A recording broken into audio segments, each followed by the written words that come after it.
Good day and good afternoon to you. And I pray that wherever you are and whatsoever you may be doing, that the grace of God will be sufficient for every one of us in the name of Jesus Christ. It has been quite a long time.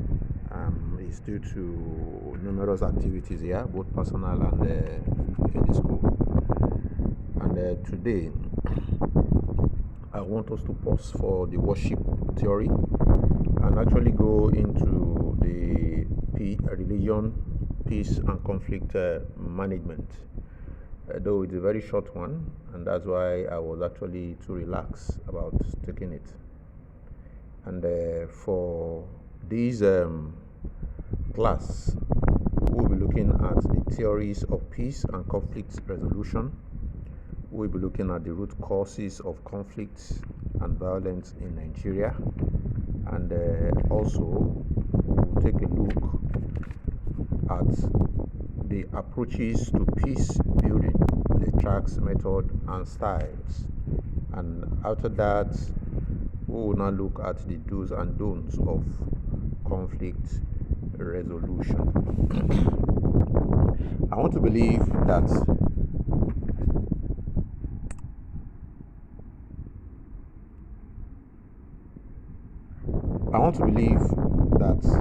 the word conflict and the word peace is not strange to all of us.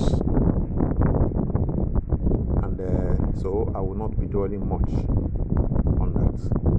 We all know that conflict, in a simple word, is disagreement,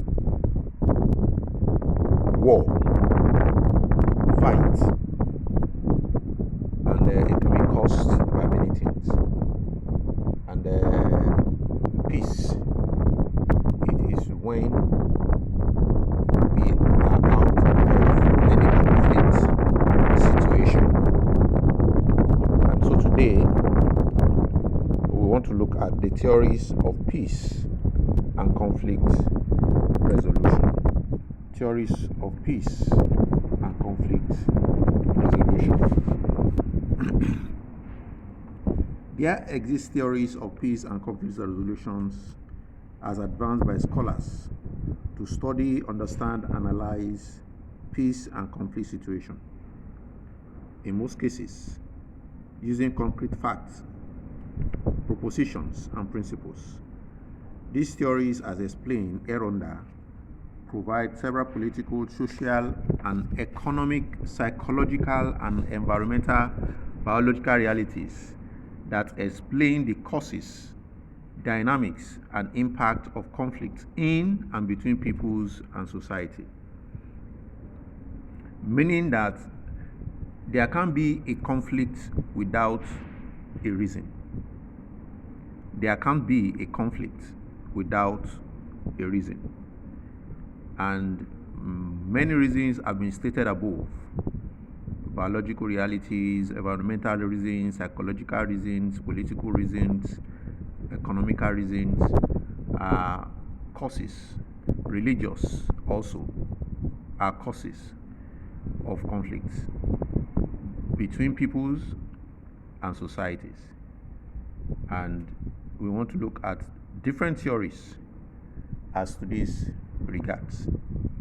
And to highlight them to us, we have structural theories, we have realist theorists, we have biological theorists, we have classical theorists, and we have frustration aggression theorists. Now let's take a look at structural theory.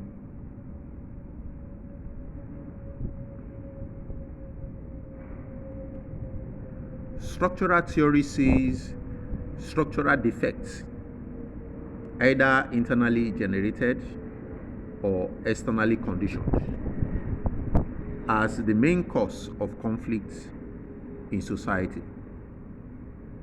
This theory has two sub-orientations.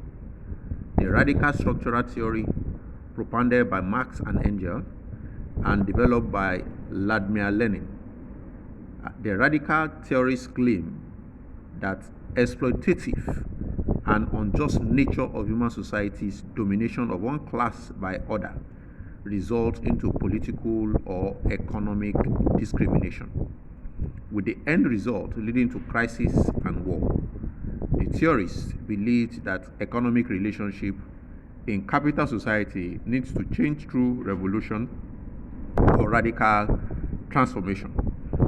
Now, the structural theory sees the structure of any organization or any society as the reason why there is conflict, there is war, there is disagreement.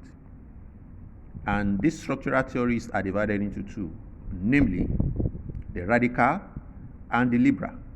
Now, the radical structural theories, which was propounded by Marx and Engels, believed that exploitative nature in every structure, human domination over another, oppression over another, because of political or economic reasons, are the reasons why we have crisis and war. Because the oppressed at the time will revolt. And that's in the aspect of the radical theorists. Now, the liberal structural theorists, propounded by Ross and Galtung, sees conflict as a phenomenon that is built in human society according to how they are structured and organized. Now, the liberal are now saying that it is not the domination, it is not the discrimination, it is not the political influences or references that causes war. It is not the oppression that causes war, but the structure itself. The structure itself. But they both agreed that conflict arises as a result of deep-rooted structural dysfunction. Structural dysfunction. They both agreed that it's a dysfunction within that structure that actually causes conflict, such as political, economic inequality, corruption, injustice, unemployment, poverty, illiteracy, disease, overpopulation, and exploitation. They both agreed that these structural dysfunctions are the reasons why conflict actually happens. Now, the realist theorists.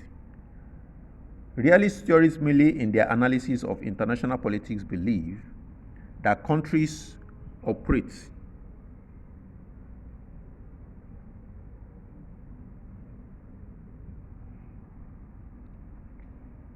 in their own self-interest and struggle for power.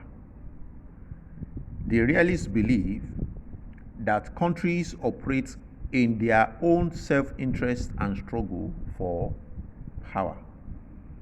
And that is that maybe mostly in the foreign policies of a nation, it is to the interest, the development of that particular country, and the intention to actually control the economic, political, in that geopolitical environment.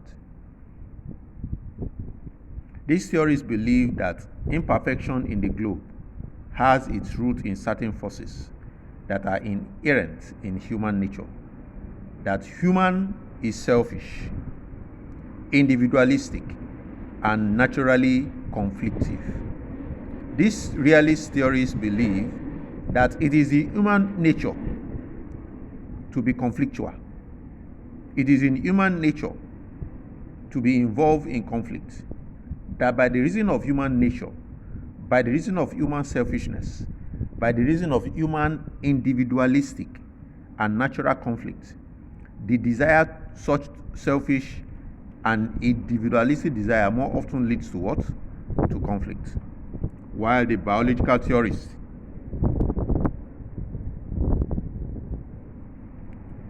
believe that mankind is by nature evil, and man's reaction to unfavorable situation is always expressed in violent activity.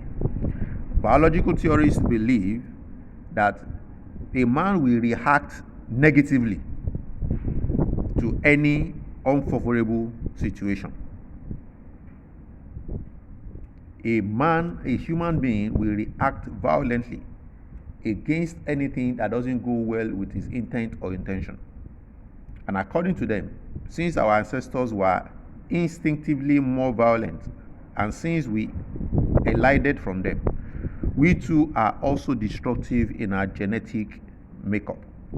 They believe that it is the genetic makeup of humans and the violence in the way and the life that our ancestors were exposed to is actually one of the main reasons why humans are conflictive in nature.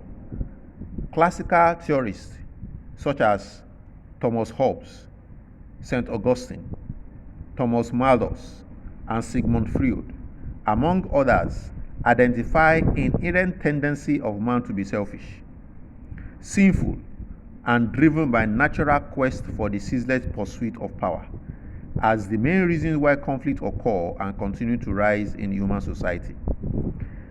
Classical theories such as Thomas Hobbes, St. Augustine, Thomas Malthus, Sigmund Freud posited that man have the tendency to be selfish, sinful, and that the natural quest for power, for economic gains, for dominance are the main reason why conflict occur and continue to rise in human society.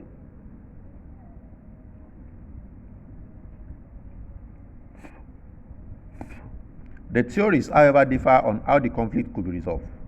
For example, according to the theologian St. Augustine, he believes that religion plays an important role in regulating the sinful impulse in man.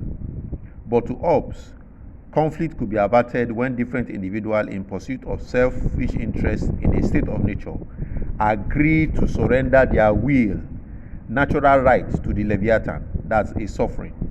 And this is where they differ in the aspect of classical theorists. They agreed that same causes of conflict in man because of selfish, sinful, and natural quest, but they differ when it comes to conflict resolution. One believes religion plays a major role, and another believes that a social submission of one's right to a sovereign can actually solve that conflict. And now, lastly, frustration aggression theorists such as John Dollard, Ted Robert Gore, Munger, Berkowitz, Yates sees conflict arising from frustration aggression in a given society. This theorist sees conflict as a direct response to accumulate frustration and anger, particularly in societies where scarce resources hardly satisfy human needs and wants. They posited that it is because of the resources that cannot actually go round that causes human frustration, that leads to anger, and that causes conflict, war. Because in the struggle for those scarce resources, people will actually collide and there will be conflict. It is therefore assumed that to be a natural reaction, a matter of instinct as postulated by frustration aggression theory, in most cases, a conflict happens as a result of denying the individual basic rights, necessities of life, justice, or access to other values. And these are the theories of peace and conflict that you are looking at. We are actually looking at the causes of war, causes of conflict, and we will start with that. And in the next class, we will look at the root causes of conflict and violence in Nigeria. Do have a wonderful day.